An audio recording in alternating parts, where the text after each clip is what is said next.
ഇതിനെന്തെങ്കിലും പറഞ്ഞാൽ അല്ലെങ്കിൽ വേറെ എന്തെങ്കിലും പറഞ്ഞാൽ പറയും ചെയർപേഴ്സൺ അങ്ങനെയാണ്, അവർക്ക് കുറച്ച് തന്റെ ഇടം കൂടുതലാണ്, എല്ലാത്തിനും മറുപടി പറയുന്ന ആളാണ്. അന്യായമായ കാര്യം ആര് പറഞ്ഞാലും അതിൽ നമ്മുടെ ഭാഗത്ത് ന്യായമുണ്ടെങ്കിൽ ആരോടും മറുപടി പറയാൻ യാതൊരു തരത്തിലുള്ള മടിയില്ല എന്നും കൂടി സൂചിപ്പിക്കുകയാണ്. ഇവർക്ക് ഇതിനെ പറ്റി അറിയൂല എന്ന് പറയുന്നുണ്ടെങ്കിൽ അത് അവരുടെ പോരായ്മയായിട്ട് മനസ്സിലാക്കണം. കൗൺസിലിൽ ഇത് വെക്കുമ്പോൾ ഇവരറിഞ്ഞില്ലേ? കൗൺസിലിൽ ഇവരിന്ന് ഉറങ്ങാണോ? കൗൺസിലിൽ വെച്ചു അതിനൊക്കെ വിയോജനക്കുറിപ്പ്, പ്രതിപക്ഷത്തിന്റെ വിയോജനക്കുറിപ്പോടെയാണ് സ്റ്റേഡിയവുമായി ബന്ധപ്പെട്ട എല്ലാ ഫയലും പോയിട്ടുള്ളത്. എന്നിട്ട് ഇതൊന്നും ഞങ്ങൾ അറിഞ്ഞിട്ടില്ല എന്ന് പറഞ്ഞാൽ അതൊരു വലിയ പൊട്ടത്തെറ്റല്ലേ? പ്രതിപക്ഷത്തിന്റെ ആരോപണങ്ങൾക്ക് വ്യക്തമായ മറുപടി നൽകി തിരൂർ നഗരസഭ UDF ഭരണസമിതി. കൗൺസിൽ അറിയാതെയാണ് സ്റ്റേഡിയത്തിന്റെ കാര്യങ്ങൾ നടത്തുന്നത് എന്നത് പ്രതിപക്ഷത്തിന്റെ ശുദ്ധമായ അസംബന്ധമാണെന്നും കുടുംബത്തിൽ നിന്ന് കാശിയെടുത്ത് 1.5 കോടി രൂപയുടെ വർക്ക് നടത്തുവാൻ ആർക്കാണ് കഴിയുകയെന്നും നഗരസഭാ ചെയർപേഴ്സൺ AP നസീമ ചോദിച്ചു. വലിയ ഒരാൾക്കോ അല്ലെങ്കിൽ സംസ്ഥാന സർക്കാരിൽ സാന്നിധ്യമരുളുന്ന ആർക്കോ വേണ്ടി ഈ സ്റ്റേഡിയം വിട്ടുകൊടുക്കുവാൻ നഗരസഭാ കൗൺസിൽ തയ്യാറല്ല എന്ന് വൈസ് ചെയർമാൻ രാമൻകുട്ടി തുറന്നടിച്ചു. AP നസീമ എന്ന ചെയർപേഴ്സന്റെ കരുത്തും ശക്തിയോടെയുള്ള പ്രയാണവുമാണ് ഇവിടെ കാണാൻ ആയതെന്നും രാമൻകുട്ടി കൂട്ടിച്ചേർത്തു. വാർത്താ സമ്മേളനത്തിൽ AP നസീമയ്ക്കും രാമൻകുട്ടിക്കുമൊപ്പം സ്റ്റേഡിയത്തിന്റെയും സ്ട്രീറ്റ് ലൈറ്റിന്റെയും വിഷയം വ്യക്തമായി തുറന്നു കാണിച്ച് സലാം മാസ്റ്ററും സംസാരിച്ചു. നഗരസഭയുടെ സ്റ്റേഡിയവുമായി ബന്ധപ്പെട്ട് കുറച്ച് ദിവസമായി പ്രതിപക്ഷം, അതായത് CPM-ന്റെ ആളുകൾ ഒട്ടനവധി സമരങ്ങളും അതുമായി ബന്ധപ്പെട്ട ബഹിഷ്കരണങ്ങളൊക്കെ നടക്കണം. അവർ ഉന്നയിക്കുന്ന പ്രധാന വിഷയം എന്താണെന്ന് വെച്ചാൽ നഗരസഭാ കൗൺസിൽ അറിയാതെയാണ് ഇത്തരത്തിലുള്ള സ്റ്റേഡിയവുമായി ബന്ധപ്പെട്ട വർക്കുകൾ നടന്നിട്ടുള്ളതെന്നാണ്. തീർത്തും തെറ്റായ ഒരു ആരോപണമാണ് അത്. കാരണം ഒരിക്കലും ഒരു ചെയർപേഴ്സൺക്കോ വൈസ് ചെയർമാൻക്കോ അല്ലെങ്കിൽ പൊതുമരാമത്ത് സ്റ്റാൻഡിംഗ് കമ്മിറ്റിക്കൊന്നും കൗൺസിൽ അറിയാതെ ഒരു കാര്യവും ചെയ്യാൻ കഴിയില്ല. ഇത് പൊതുമുതലാണ്. ഇവിടെ അങ്ങനെ കൗൺസിൽ അറിയാതെ ആർക്കും കുടുംബത്തിൽ നിന്ന് ഒരു കാശെടുത്ത് കൊടുത്തിട്ട് 1.5 കോടി രൂപേന്റെ വർക്ക് നടത്താൻ കഴിയൂല. എന്തൊരു അസംബന്ധമാണ് ഇവർ പറയണത് എന്ന് മനസ്സിലാവണില്ല. കൗൺസിലിൽ വെക്കും 1, 2, 3 നിങ്ങളൊക്കെ മാധ്യമ സുഹൃത്തുക്കളൊക്കെ ഉള്ളതാണ് എല്ലാ കൗൺസിലും. ഇത് പദ്ധതിയിൽ വെച്ചിട്ട് തുക വകയിരുത്തിയതാണ്. പദ്ധതിയിൽ വെച്ച് തുക വകയിരുത്തുമ്പോൾ ബഡ്ജറ്റ് യോഗത്തിൽ തന്നെ അവരതിനെ വിയോജനക്കുറിപ്പ് അറിയിച്ചു പോയി.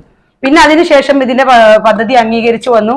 അതിന്റെ എസ്റ്റിമേറ്റ്, അതിന്റെ ടെൻഡർ, മറ്റ് ഏജൻസിക്ക് വെക്കാനുള്ളത് എല്ലാ കാര്യങ്ങളും ഓരോ കൗൺസിലിലും വെച്ച് നടപ്പിലാക്കുകയും ആ കൗൺസിലിലൊക്കെ പ്രതിപക്ഷം നന്നായി പ്രശ്നങ്ങൾ ഉണ്ടാക്കുകയും വിയോജനക്കുറിപ്പ് അറിയിക്കുകയും ചെയ്തിട്ട് പോലും ഇപ്പൊ അവര് പറയുന്നത് ഞങ്ങൾ ആരും അറിയാതെ സ്വകാര്യമായിട്ട് കൈകാര്യം ചെയ്തു പോകുന്നു എന്നാണ്.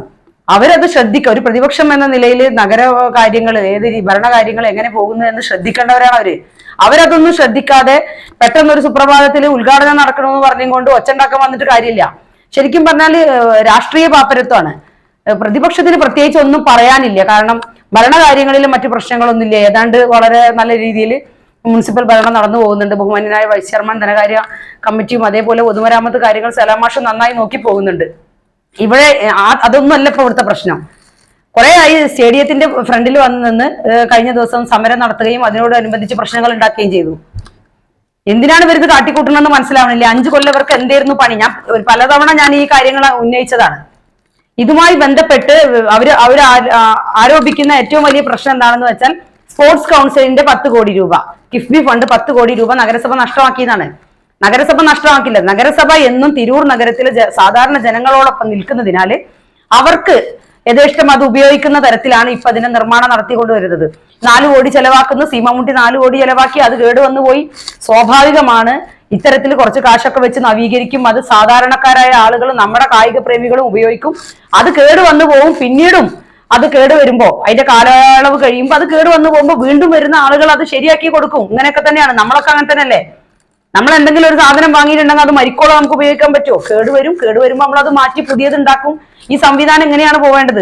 ഈ 10 കോടി രൂപയ്ക്ക് നിർമ്മിച്ച കേടുവരൂല എന്നുണ്ടോ? അപ്പൊ ഇതൊന്നുമല്ല. ഇതിന്റെ ഉദ്ദേശം എന്ന് പറഞ്ഞാല് രാഷ്ട്രീയമായിട്ടുള്ള അവരുടെ പാപ്പരത്വമാണ്. അവർക്ക് രാഷ്ട്രീയമായി ഉന്നയിക്കാൻ ഇവിടെ മറ്റ് നഗരസഭയിലും എല്ലാ കാര്യങ്ങളും വളരെ പ്രോപ്പറായി നടന്നു പോകുന്നത് കൊണ്ട് മറ്റൊന്നും പറയാനില്ലാത്തത് കൊണ്ട് രാഷ്ട്രീയ വിറളി പൂണ്ടിട്ടാണ് ഇത്തരത്തിൽ പറയുന്നത്. ഇതിനെന്തെങ്കിലും പറഞ്ഞാൽ അല്ലെങ്കിൽ വേറെ എന്തെങ്കിലും പറഞ്ഞാൽ പറയും ചെയർപേഴ്സൺ അങ്ങനെയാണ്, അവർക്ക് കുറച്ച് തന്റെ ഇടം കൂടുതലാണ്, എല്ലാത്തിനും മറുപടി പറയുന്ന ആളാണ്. അന്യായമായ കാര്യം ആര് പറഞ്ഞാലും അതിൽ നമ്മുടെ ഭാഗത്ത് ന്യായമുണ്ടെങ്കിൽ ആരോടും മറുപടി പറയാൻ യാതൊരു തരത്തിലുള്ള മടിയില്ല എന്നും കൂടി സൂചിപ്പിക്കുകയാണ്.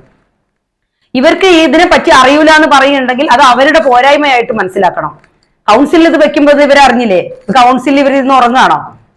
കൗൺസിലിൽ വെച്ചു അതിനൊക്കെ വിയോജനക്കുറിപ്പ്, പ്രതിപക്ഷത്തിന്റെ വിയോജനക്കുറിപ്പോടെയാണ് സ്റ്റേഡിയവുമായി ബന്ധപ്പെട്ട എല്ലാ ഫയലും പോയിട്ടുള്ളത്. എന്നിട്ട് ഇതൊന്നും ഞങ്ങൾ അറിഞ്ഞിട്ടില്ല എന്ന് പറഞ്ഞാൽ അതൊരു വലിയ പൊട്ടത്തെറ്റല്ലേ? നിങ്ങളൊക്കെ റിപ്പോർട്ട് ചെയ്തതാ, പലപ്പോഴായി എല്ലാ മീഡിയാസും അത് റിപ്പോർട്ട് ചെയ്തതാണ്. എന്നിട്ടും ഇതിങ്ങനെ വിളിച്ചു പറയും. ഇപ്പൊ ജനങ്ങൾ ചോദിക്കുകയാണ്, ഇത് എല്ലാ പൊതുജനങ്ങൾ ഇതെല്ലാം കാണുന്നുണ്ടാവില്ല. ശരിക്കും പറഞ്ഞാൽ നഗരസഭ പൊതുജനങ്ങൾക്ക് വേണ്ടിയിട്ടാണ് ഇപ്പൊ ഈ ഒരു 4 കോടി രൂപ ചെലവില് ഈ പ്രവർത്തനങ്ങൾ പൂർത്തീകരിച്ചു വരുന്നത്. ആ ഒരു കൗൺസിലിന്റെ കാലാവധിക്ക് മുന്നേ ഇത് നടക്കൂല എന്നായിരുന്നു പ്രതിപക്ഷം വിചാരിച്ചിരുന്നത്. പക്ഷെ ഇത് നടക്കുമെന്ന് കണ്ടപ്പോ, പ്രവൃത്തി തുടങ്ങിയെന്ന് കണ്ടപ്പോ, ഇതിന് വ്യക്തമായ ടെൻഡറും അതിന്റെ മറ്റ് എഗ്രിമെന്റും അതിന്റെ മറ്റെല്ലാ ഫയൽ വർക്കുകളും വളരെ പ്രോപ്പറായി നടന്നതിന് ശേഷമാണ് നഗരസഭാ ഫണ്ട് ഉപയോഗിച്ചുള്ള പ്രവൃത്തിയുടെ ഉദ്ഘാടനമാണ് ഇപ്പൊ നടന്നിട്ടുള്ളത്. MLA ഫണ്ടിന്റെ കാര്യങ്ങൾ ഇനി അടുത്ത കൗൺസിലിൽ തീരുമാനിക്കാനും അത് MLA പ്രഖ്യാപിച്ച് സംസ്ഥാന ഗവൺമെന്റ് അംഗീകരിച്ചിട്ടുണ്ട്. ആ പൈസയും കൂടി കിട്ടി അതിന്റെ പേപ്പർ വർക്കും കൂടി നഗരസഭ അവർക്കും കൂടി സൈറ്റ് ഹാൻഡ് ഓവർ ചെയ്ത് കൊടുത്ത് ആ പണിയും കൂടി പൂർത്തീകരിക്കാനുള്ളതും. ഇത് ജനങ്ങളെ വിഡ്ഢികളാക്കുന്നതിന് വേണ്ടിയിട്ട് മാത്രം പ്രതിപക്ഷം ഉന്നയിക്കുന്ന ആരോപണങ്ങളാണ്. ഞാനിത് തൽക്കാലം അവരെ പോലെ നമുക്ക് വേറെ ഒരു പണിയില്ലാതിരിക്കുമ്പോൾ വെറുതെ വിളിച്ചു പറയേണ്ടെന്ന് കരുതിയിട്ടുണ്ടായിരുന്ന, പക്ഷെ ഇത് കുറെ ദിവസങ്ങളായിട്ട് ഇത് ആവർത്തിച്ചുകൊണ്ടേയിരിക്കുകയാണ്. അപ്പൊ ചോദിക്കുക, എന്താ എല്ലാത്തിനും മറുപടി പറയുന്ന ചെയർപേഴ്സൺ എന്താ മിണ്ടാത്തെന്ന്? എന്താ ഇപ്പൊ പറയുക അവരോട്? ഉറങ്ങണവരെ അല്ലേ നമുക്ക് വിളിച്ചുണർത്താൻ പറ്റുള്ളൂ, ഉറക്കം നടിക്കുന്നവരെ വിളിച്ചുണർത്താൻ പറ്റില്ല.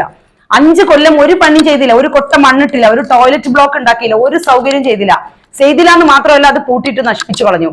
ഞങ്ങൾക്ക് 10 കോടി രൂപയുടെ വികസനം വരുമ്പോ അതിന്റെ മറ്റു കണ്ടീഷനുകളൊക്കെ അയച്ചിട്ട് തരികയാണെങ്കിൽ തരട്ടെ, അന്നേരം അപ്പൊ അത് നോക്കാം. ഇപ്പൊ തൽക്കാലം ഒരു അത്യാവശ്യം നല്ല കളി നടക്കാനുള്ള സൗകര്യങ്ങളൊക്കെ നഗരസഭ ഒരുക്കാൻ ആഗ്രഹിച്ചിട്ടുണ്ട്. അതിന്റെ ട്രാക്കിന്റെയും അതേപോലെ മൈതാനി പുല്ല് വരിക്കുന്ന കാര്യവും ഒക്കെ നടന്നുകൊണ്ടിരിക്കുന്നുണ്ട്. അത് വളരെ ദ്രുതഗതിയിൽ നടത്തി പ്രകടന പത്രികയിൽ പറഞ്ഞ കാര്യം ജനങ്ങൾക്ക് വേണ്ടി കൊടുക്കാനാണ് ആഗ്രഹിച്ചിട്ടുള്ളത്. അത് കൊടുത്തിട്ടാണ് പോവാൻ ആഗ്രഹിക്കുന്നത്. അതിന്റെ പണിയാണ് പൂർത്തീകരിച്ചിട്ടുള്ളത്. പ്രതിപക്ഷത്തിന്റെ അപവാദ പ്രചരണങ്ങളിൽ തലകുനിക്കാത്ത ഒരു ചെയർപേഴ്സണും അതിനെ മുഖവലിക്കടിക്കാത്ത ഒരു ഭരണസമിതിയുമാണ് തിരൂരിൽ ഭരണം നടത്തുന്നത്.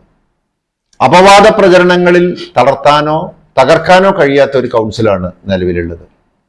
തീർത്തും ഉദ്ദേശ ലക്ഷ്യത്തോടെയാണ് ഈ കൗൺസിലിന്റെ പ്രയാണം. ഓരോന്നും കൃത്യതയോടെ നിയമപരമായി മാത്രം ചെയ്യുന്ന ഒരു കൗൺസിലാണിത്. അതുകൊണ്ട് തന്നെ അപവാദങ്ങളെ ഭയപ്പെടേണ്ടതില്ല. തിരൂരിലെ ജനങ്ങളെ അത് ബോധ്യപ്പെടുത്തേണ്ട കഴിവും ഉത്തരവാദിത്തവും അവ പറഞ്ഞാൽ വിശ്വാസത്തിലെടുക്കുന്നവരുമാണ് ഈ കൗൺസിലിന്റെ വാക്കുകളെ ജനങ്ങളും അങ്ങനെ തന്നെയാണ് കാണുക. അപ്പൊ അപവാദം കൊണ്ട് മോശക്കാരാക്കാം എന്ന് ധരിക്കുന്നത് വിഡ്ഢികളുടെ സ്വർഗത്തിലാണ്. തീർച്ചയായിട്ടും ഈ കൗൺസിലിന്റെ ഉദ്ദേശ ലക്ഷ്യങ്ങൾ വളരെ വ്യക്തമാണ്. ഒരു വലിയവർക്കും വേണ്ടി അല്ലെങ്കിൽ സംസ്ഥാന ഗവൺമെന്റിലെ സാരഥ്യം അരുളുന്ന ആർക്കെങ്കിലുമൊക്കെ വേണ്ടി തിരൂർ നഗരസഭയുടെ രാജീവ് ഗാന്ധി സ്റ്റേഡിയം വിട്ടുകൊടുക്കാൻ നഗരസഭാ കൗൺസിൽ സന്നദ്ധമല്ല.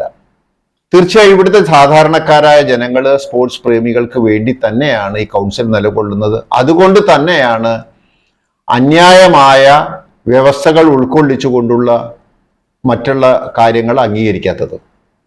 അതുകൊണ്ട് ഈ നഗരസഭാ സ്റ്റേഡിയത്തിലെ ഘട്ടം ഘട്ടമായി അതിൻ്റെ പരിപാലനവും സംരക്ഷണവും നിർമ്മാണ പ്രവർത്തനങ്ങളുടെ തുടക്കവും കുറിച്ചിട്ടുള്ള ഉദ്ഘാടനമാണ് നടന്നത്.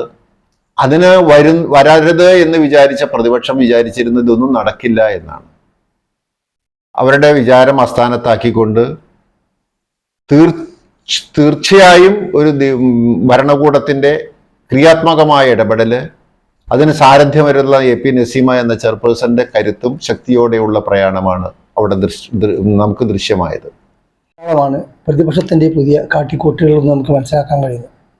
തിരൂർ നഗരസഭ സ്റ്റേഡിയത്തിന്റെ പുനരുദ്ധാരണം ഈ കൗൺസിലിന്റെ കാലത്ത് നടക്കാതിരിക്കാൻ വേണ്ടിയുള്ള ഒരുപാട് ആസൂത്രണം നേരത്തെ ചെയ്യുകയും അതിപ്പോൾ ഏകദേശം ഈ അവസാന കാലഘട്ടം വരെ അവർ ശ്രമിച്ചു നോക്കി. പക്ഷേ ഇപ്പോൾ നമ്മുടെ കൗൺസിൽ ഇച്ഛാശക്തി കൊണ്ട് തന്നെ ആ പ്രവൃത്തി നടക്കും എന്ന് വന്നപ്പോഴുള്ള ഒരു വെപ്രാളമാണ് ഇപ്പോൾ കണ്ടിട്ടുള്ളത്. അതിൻ്റെ അടിസ്ഥാനത്തിലാണ് വളരെ അടിസ്ഥാനിതമായിട്ടുള്ള ആരോപണങ്ങൾ ഇപ്പോൾ ഉന്നയിച്ചുകൊണ്ടിരിക്കുന്നത്. വ്യക്തമായ കാഴ്ചപ്പാടോടുകൂടി തന്നെ നിയമപരമായിട്ടുള്ള എല്ലാ പിൻബലത്തോടെയാണ് നഗരസഭ സ്റ്റേഡിയത്തിൽ ഇപ്പോൾ പ്രവൃത്തി ഓരോന്നും നടത്തിക്കൊണ്ടിരിക്കുന്നത്. അതിന് നഗരസഭാ കൗൺസിലിനെ തെളിവാണ്. എന്നെ ഉപയോഗിക്കുന്നത് നിങ്ങൾ മീഡിയാസ് ഒരുപാട് കൗൺസിലിൽ പങ്കെടുക്കുന്ന ആളുകളാണ്. ആ കൗൺസിലിൽ ഓരോന്നിലും നമുക്കറിയാം, കഴിഞ്ഞ 24/12/2024 കൗൺസിലിൻ്റെ 1-ാം നമ്പർ അജണ്ട പ്രകാരമാണ് ഈ സ്റ്റേഡിയത്തിൻ്റെ ഇപ്പോഴത്തെ നമ്മുടെ ഗ്രൗണ്ട് പുനരുദ്ധാരണവുമായി ബന്ധപ്പെട്ടുള്ള കൗൺസിൽ തീരുമാനമെടുത്തത്. നമുക്കറിയാം, ഈ 2024-25 വർഷത്തിലെ 400/25 എന്ന വാർഷിക പദ്ധതിയുടെ ഭാഗമായിട്ട് നഗരസഭ രാജീവ് ഗാന്ധി സ്റ്റേഡിയത്തിൻ്റെ നവീകരണം എന്ന് പറഞ്ഞ് നമ്മളതിന് ഫണ്ട് വകയെത്തിയിരുന്നു. അതിൻ്റെ അടിസ്ഥാനത്തിലാണ് നമ്മൾ 24/12/24 കൗൺസിൽ എടുത്ത് വരികയും ആ കൗൺസിൽ അത് ഭൂരിപക്ഷ പ്രകാരം അംഗീകരിച്ചു. ആ അംഗീകരിച്ച അടിസ്ഥാനത്തിൽ നമ്മൾ പത്രത്തിൽ പരസ്യം ചെയ്ത് ക്ഷണിച്ചു. 7/1/25 ആ പത്രപരസ്യം ക്ഷണിച്ചത്. ആ പത്രപരസ്യം ക്ഷണിച്ചനുസരിച്ച് അതിൻ്റെ ഏറ്റവും കുറഞ്ഞ സെൻറ്റേജ് ചാർജ് അനുസരിച്ചിട്ടുള്ള ഏജൻസി ലഭിച്ചിരുന്നു. ആ ഏജൻസിക്ക് കൊടുക്കുന്ന കാര്യം തുടർന്നുള്ള കൗൺസിലിൽ നമുക്ക് ചർച്ചയിൽ വന്നു. ആ കൗൺസിലിൽ ഇതുപോലെ തന്നെ ചർച്ചയ്ക്ക് വന്നപ്പോൾ പ്രതിപക്ഷം അതിന് എതിർപ്പ് പ്രകടിപ്പിച്ചു. പക്ഷെ അവരെ എതിർപ്പിനെ കവനിച്ചുകൊണ്ട് കൗൺസിലിൻ്റെ ഭൂരിപക്ഷ തീരുമാനപ്രകാരം ആ ഏജൻസിക്ക് കൊടുക്കാൻ വേണ്ടി തീരുമാനിച്ചു. ആ കൊടുത്തതിൻ്റെ അടിസ്ഥാനത്താണ് ഇപ്പോൾ അവിടെ 35 വർഷത്തെ വിശ്വസ്ത പാരമ്പര്യവുമായി എന്നും എപ്പോഴും കൂടെയുണ്ടെന്ന വിശ്വാസം. Basith wedding mall, Basith arcade, Poongottukulam, Tirur.